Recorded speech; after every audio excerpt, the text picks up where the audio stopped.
ಸಾಂಬಾರ್ ಜಿಂಕೆಯ ಹಾಗೆ. ಸಾಂಬಾರ್ನ ಸಾಮಾನ್ಯವಾಗಿ ನಮ್ಮ ಅನೇಕ ಕಾಡುಗಳಲ್ಲಿ ಕಾಣಬಹುದು. ಏಷ್ಯಾದಲ್ಲಿ ಇದೇ ಅತಿ ದೊಡ್ಡ ಜಿಂಕೆ. ಗಂಡಿನ ತೂಕ 350 ಕಿಲೋಗಳಿಗಿಂತ ಹೆಚ್ಚು ಇರಬಹುದು. ಅದಕ್ಕಿಂತಲೂ ಭಾರವಾಗಿರೋದು ಕಾಟಿ, ವಿಶ್ವದಲ್ಲೇ ಅತಿ ದೊಡ್ಡದಾದ ಕಾಡುದನ. ಗಂಡು 6 ಅಡಿಗಳಷ್ಟು ಎತ್ತರ ಇದ್ದು 1 ಟನ್ನಷ್ಟು ತೂಕ ತೂಗುತ್ತೆ. ಇದಕ್ಕೆ ತದ್ವಿರುದ್ಧವಾಗಿ ವಿಶ್ವದ ಅತಿ ಚಿಕ್ಕ ಸಸ್ಯಾಹಾರಿಯೂ ಇಲ್ಲಿದೆ, ಇಂಡಿಯನ್ ಮೌಸ್ ಡಿಯರ್ ಅಥವಾ ಕೂರ. ವಯಸ್ಸಿಗೆ ಬಂದಿರೋ ಇದನ್ನು ನೋಡಿ, ಕೇವಲ 13 ಇಂಚ್ ಎತ್ತರ, 3 ಕಿಲೋ ತೂಕ.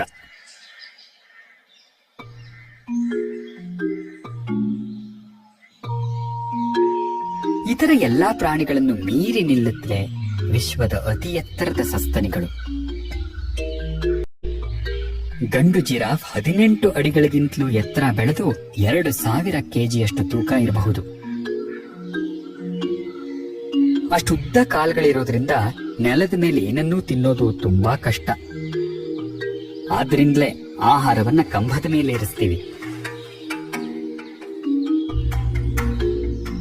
ಜಿರಾಫ್ ತನ್ನ ನಾಲಿಗೆಯನ್ನ 18 ಇಂಚಷ್ಟು ಮುಂದೆ ಚಾಚಬಹುದು.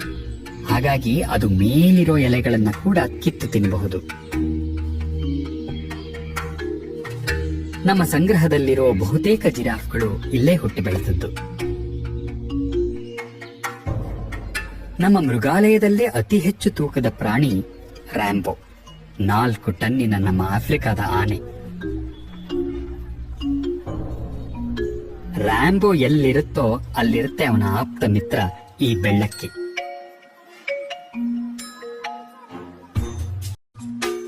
ಆನೆ ಲತ್ತಿ ಕೀಟಗಳನ್ನ ಆಕರ್ಷಿಸುತ್ತೆ. ಈ ಬೆಳ್ಳಕ್ಕಿ ಅದನ್ನೆಲ್ಲ ತಕ್ಷಣ ಹಿಡಿದು ಬಿಡುತ್ತೆ. ರ್ಯಾಂಬೋಗೆ 20 ವರ್ಷಗಳ ಮೇಲಾಗಿದೆ. ಇಷ್ಟರಲ್ಲೇ ಅವನಿಗೆ ಸಂಗಾತಿಯನ್ನ ಹುಡುಕುವ ಆಸೆ ನಮ್ಮದು. ರ್ಯಾಂಬೋವಿನ ಆವರಣದ ಪಕ್ಕದಲ್ಲಿರೋದು ನಮ್ಮೂರ ಆನೆಗಳ ಹಿಂಡು.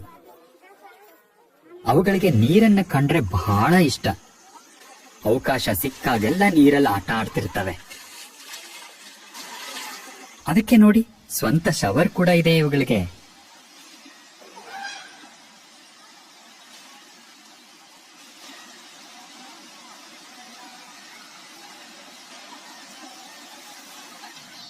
ಆನೆಗಳಿಗೆ ಅಪಾರ ಹಸಿವು. ದಿನವಿಡೀ ಆಹಾರ ಸರಬರಾಜು ಮಾಡ್ತಾನೆ ಇರಬೇಕು. ನಾವು ಅವುಗಳಿಗೆ ಬೇಯಿಸಿದ ಆಹಾರ, ಹಣ್ಣು, ತರಕಾರಿ, ಹುಲ್ಲು ಇವೆಲ್ಲ ಕೊಡ್ತೀವಿ.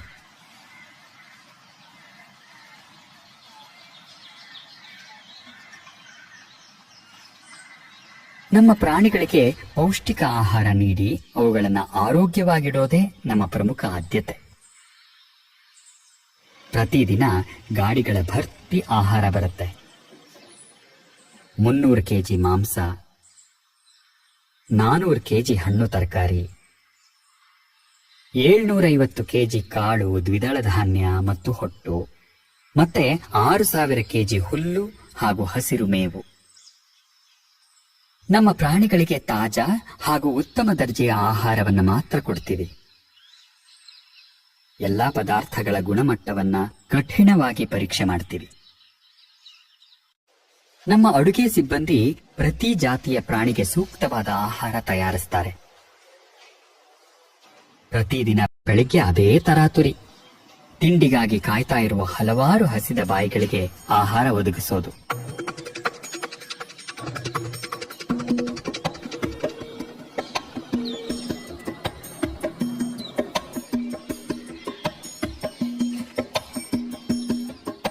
ಕೆಟ್ಟ ಹವಾಮಾನ, ಭೂಕಂಪ, ದಂಗೆ ಏನೇ ಇರಲಿ, ಪ್ರಾಣಿಗಳಿಗೆ ಆಹಾರ ಅಂತೂ ತಲುಪಿಸಲೇಬೇಕು.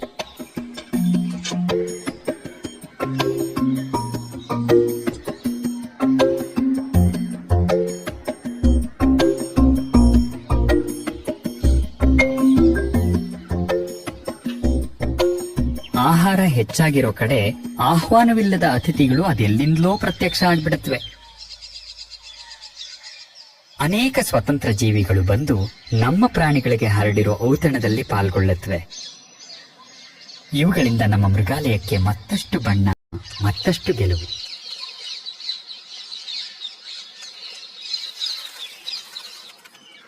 ನಮ್ಮ ಕೆಲವು ಪ್ರಾಣಿ ಪಕ್ಷಿಗಳಿಗೆ ವಿಶೇಷ ಆಹಾರ ಬೇಕು. ಈ ಸ್ಕಾರ್ಲೆಟ್ ಐಬಿಸ್ಗಳಿಗೆ ಬೆರಗುಗೊಳಿಸುವಂಥ ಬಣ್ಣ ಬರೋದೇ ಅವುಗಳ ಆಹಾರದಲ್ಲಿರೋ ಬೀಟಾ ಕ್ಯಾರಟೀನ್ನಿಂದ. ಹಾಗಾಗಿ ಅವುಗಳನ್ನ ಹೀಗೆಯೇ ಸುಂದರವಾಗಿರಿಸೋದಕ್ಕೆ ನಾವು ಸೀಗಡಿ ಮತ್ತು ಕ್ಯಾರೆಟ್ ಕೊಡ್ತೀವಿ. ಹಿಟ್ಟಿನ ಹುಳುಗಳನ್ನ ತಳಿ ಮಾಡಿ ಬೆಳೆಸ್ತೀವಿ. ಯಾಕೆಂದ್ರೆ ಕೆಲವು ಪ್ರಾಣಿಗಳು ವಾರಕ್ಕೆ 2 ಬಾರಿ ಆದ್ರೂ ಕೀಟಗಳನ್ನ ತಿನ್ಬೇಕು. ಆಫ್ರಿಕಾದ ಈ ಬ್ಯಾಟಿಯರ್ಡ್ ಫಾಕ್ಸ್ನ ಹಾಗೆ.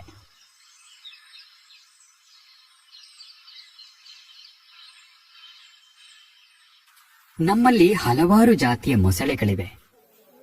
2 ವಾರಕ್ಕೆ ಒಮ್ಮೆ ಅವುಗಳಿಗೆ ವಿಶೇಷವಾಗಿ ಮೀನು ಕೊಡ್ತೀವಿ. ಆದ್ರೆ ನಮ್ಮ ನೀರ್ನಾಯಿಗಳಿಗೆ ಪ್ರತಿದಿನ ತಾಜಾ ಮೀನು ಬೇಕೇ ಬೇಕು.